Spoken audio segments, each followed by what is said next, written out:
Hello, this is doctor ఐడా from fast Cure homeopathy. ఈ రోజు నేను మీ ముందుకు ఎడెనోటాన్సిలార్ హైపర్ట్రోఫీ గురించి డిస్కస్ చేయడానికి మీ ముందుకు వచ్చాను. ఇది జనరల్‌గా మనము ఇది చిల్డ్రన్‌లో చూస్తూ ఉంటాం. Below the age of 12 years. So, ఫ్రీక్వెంట్‌గా చాలా మంది పేరెంట్స్ తమ పిల్లల్ని ఈ ప్రాబ్లమ్‌తో తీసుకొస్తూ ఉంటారు. టాన్సిలార్ హైపర్ట్రోఫీ లేకపోతే ఆహ్, ఆహ్, ఎడినాయిడ్స్ ప్రాబ్లమ్‌తో తీసుకొస్తూ ఉంటారనమాట. జనరల్‌గా ఈ ఎడినోటాన్సిలర్ హైపర్ట్రోఫీకి కారణాలు ఏంటి అనంటే recurrent tonsillitis and recurrent sore throat అనొచ్చు. ఈ రికరెంట్ సోర్ థ్రోట్‌లో ఏమవుతుందంటే థ్రోట్ ఇన్ఫెక్షన్ రావటం, గొంతులో విపరీతమైన నొప్పి, ఆ తర్వాత జ్వరము, జలుబు, దగ్గు.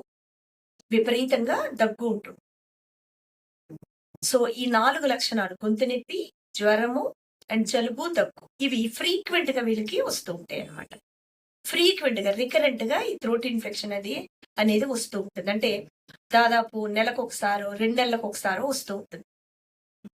ఇది జనరల్‌గా దేనివల్ల వస్తుందంటే బాక్టీరియల్ ఇన్ఫెక్షన్, స్ట్రెప్టోకాకల్ ఇన్ఫెక్షన్ వల్ల, అలాగే ఇమ్యూనిటీ తక్కువగా ఉన్న పిల్లల్లో, పూర్ ఇమ్యూనిటీ ఉన్న పిల్లల్లో తొందరగా ఇన్ఫెక్షన్‌లు, సోర్ థ్రోట్ అండ్ థ్రోట్ ఇన్ఫెక్షన్‌లు వస్తూ ఉంటాయి. అలాగే బ్లడ్ తక్కువున్న కొంతమంది పిల్లలు సరైన ఆహారం తీసుకోకపోవటం వల్ల బ్లడ్ కూడా తక్కువగుంటుంది. అంటే ఎనిమిక్ ఉంటారు. అలాగే ఎనిమిక్ ఉన్న పిల్లల్లో కూడా తొందరగా ఇలాంటి ఇన్ఫెక్షన్స్ అనేవి వస్తూ ఉంటాయి.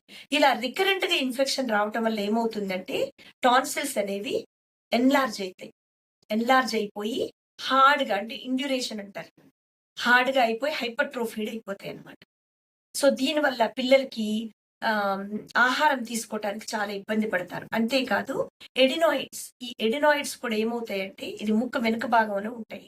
సో, ఈ ఎడినాయిడ్స్ అనేవి కూడా ఉబ్బినట్లుగా అయ్యి శ్వాస తీసుకోవటం వీళ్ళకి చాలా కష్టంగా ఉంటుంది. ఎస్పెషల్‌గా నైట్ టైమ్ పిల్లలు పడుకున్నప్పుడు వీళ్ళు నోస్‌తో బ్రీత్ చేయకుండా వీళ్ళు మౌత్‌తో బ్రీత్ చేస్తారు. Mouth breathing. అంటే నోరంతా తెరుచుకుని మౌత్ ద్వారా వీళ్ళు బ్రీతింగ్ తీసుకుంటూ ఉంటారు. కొంతమందికి కొంచెం స్నోరింగ్ లాగా కూడా అనిపించొచ్చు. సో, ఈ ఎడినోటాన్సిలర్ హైపర్ట్రోఫీ వల్ల పిల్లలకి ఆహ్, చాలా ఇబ్బంది కలుగుతూ ఉంటుంది. హోమియోపతిలో ఎక్సలెంట్ మెడిసిన్స్ ఉన్నాయి. ఎడినోటాన్సిలర్ హైపర్ట్రోఫీకి, అలాగే ఎడినాయిడ్స్‌కి, అలాగే రికరెంట్‌గా ప్యూర్ ఇమ్యూనిటీ వల్ల వచ్చే రికరెంట్ రెస్పిరేటరీ ఇన్ఫెక్షన్స్‌కి ఎక్సలెంట్ మెడిసిన్స్ ఉన్నాయి. అలాగే ఇమ్యూనిటీని పెంచే మెడిసిన్స్ కూడా హోమియోపతిలో ఉన్నాయి. నేను చాలా మంది పిల్లలకి ఈ అప్పర్ రెస్పిరేటరీ ప్రాబ్లమ్‌తో వచ్చే వాళ్ళకి నేను చాలా మందికి నేను ట్రీట్మెంట్ ఇచ్చున్నాను. So, do not worry. Visit me at Fast Cure homeopathy for your adenotonsillar hypertrophy.